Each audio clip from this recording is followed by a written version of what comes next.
we're not just following the ball. For example, you might be watching the back end of the play. What happened after the quarterback released the ball?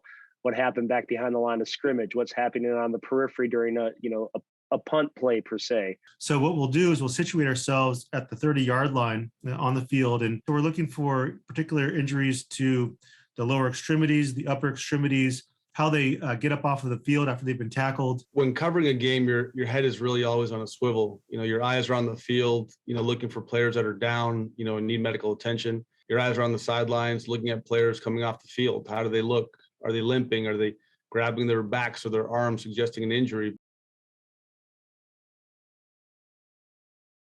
The most common injuries you see in these games are typically the contusional type of injuries. Again, it is combat medicine. A lot of players are getting, knees hitting knees and helmets hitting chest and helmets hitting shoulders. So we do see a lot of bumps and bruises in different degrees and different varieties in different parts of the body. And of course, there are the dreaded, knee ligamentous injuries like an ACL tear or ligament injuries and things like the ankle. It's right on the field. You can do the evaluation with a neurologist present, and you can rule out a concussion. They can go back to play.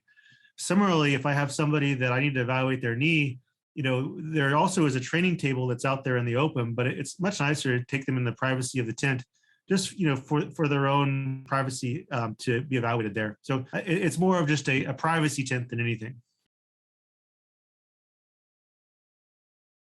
We have a large training room that's off the locker room, and then off the training room, we have a small doctor's office that has a computer in there where we're able to view X-rays. The X-ray room is right next to that office as well. Depends what it is.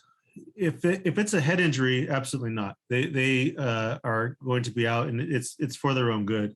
If someone comes off because they've dislocated their finger and we've reduced it back and they feel as though they have full motion, it's completely up to them, because we're not putting them at increased risk for further damage doing so. But there also are no-goes in the orthopedic world, not just the concussion world.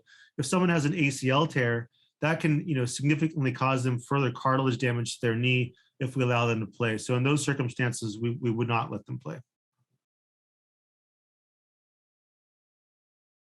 Cedars-Sinai Kerlan-Jobe Institute really is the world leader in sports medicine and attracts high-level athletes, not only just from the United States, but all over the world. And I think partnering with the Los Angeles Rams has been an absolute wonderful experience for both organizations.